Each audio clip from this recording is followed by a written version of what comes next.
बिहार में विधान परिषद का चुनाव होना है और ऐसे में आरजेडी की चर्चा सबसे ज़्यादा हो रही है और इन सब के बीच जो नाम की चर्चा हो रही है वह नाम है तेज प्रताप यादव।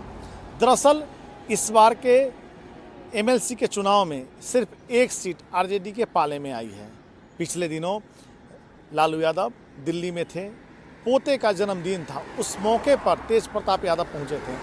दरअसल यह पूरा वाकया इसलिए चर्चा में है, बिहार की राजनीति में गर्म है, क्योंकि तेज प्रताप यादव को पार्टी से निष्कासित कर दिया गया है। आरजेडी से निष्कासित होने के बाद जनशक्ति जनता दल उन्होंने पार्टी बनाया। अब देखना यह होगा कि इस बार के एमएलसी चुनाव में पार्टी क्या निर्णय लेती है। धर्म संकट कहें, राजधर्म कहें या राजनीति की बिसात कहें, लालू यादव के सामने सबसे बड़ी बात यह है कि क्या वे इस बार के एमएलसी चुनाव के लिए तेज प्रताप यादव का नाम आगे करेंगे। क्या इस बार की जो चुनाव का जो सिस्टम है, जो समीकरण है, क्या बदल जाएगा। जिस जनशक्ति जनता दल ने पिछले विधानसभा चुनाव में अकेले चुनाव लड़ा था और जिसकी चर्चा पूरे बिहार में थी, क्योंकि महुआ से तेज प्रताप यादव ने चुनाव लड़ा था।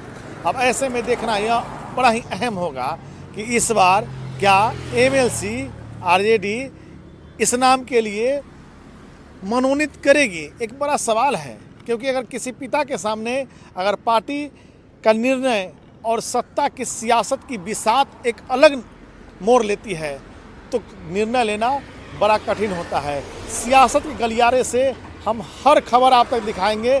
बने रहिए हमारे साथ, देखते रहिए मेरे इस डिजिटल प्लेटफॉर्म को। धन्यवाद।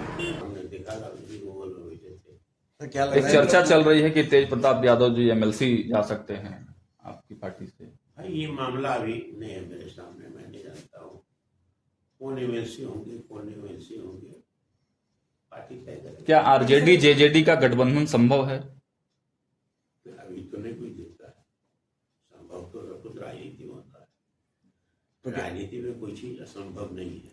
आपसे कोई बातचीत तेज प्रताप यादव जी की कुछ हुई? इनकी तेज प्रताप यादव जी हमसे क्यों बात करेंगे, हमसे कोई बात नहीं। हमने सामने बैठे थे, हम लालू जी के बगल में वो थे, पिताजी के, अपने पिताजी के बगल में। आरजेडी की ओर से बगल में हम थे, सीता सोफा। आरजेडी की ओर से सर विधान परिषद के सदस्य के लिए किसी के नाम मनोनीत पे अभी कोई चर्चा हो रही है, क्या लग रहा है? नहीं सर, मेरी एक सीट तो बनेगा हमारा, एक सीट तो हम अपनी ताकत से बनेगा ना। अब एक दो हम तो 36 की 37 है। लेकिन क्या सर वो सीट पे आरजेडी का ही कब्जा होगा या फिर मान लीजिए तेज प्रताप आपके पास आते हैं तो फिर तेज प्रताप को प्रमोट किया जाएगा?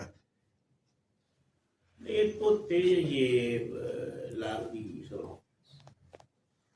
आरजेडी का जो सीट है उसके हिसाब से आरजेडी को मिलना चाहिए, आरजेडी का बनता है। बांकीपुर के संबंध में क्या बांकीपुर भी आप लोग लड़ेंगे? बांकीपुर लड़े, बांकीपुर तो हमारी सीट है, लड़े थे। कांग्रेस तैयारी में दिख रही है वहां। अब इसके बारे में हमको नहीं जानकारी है।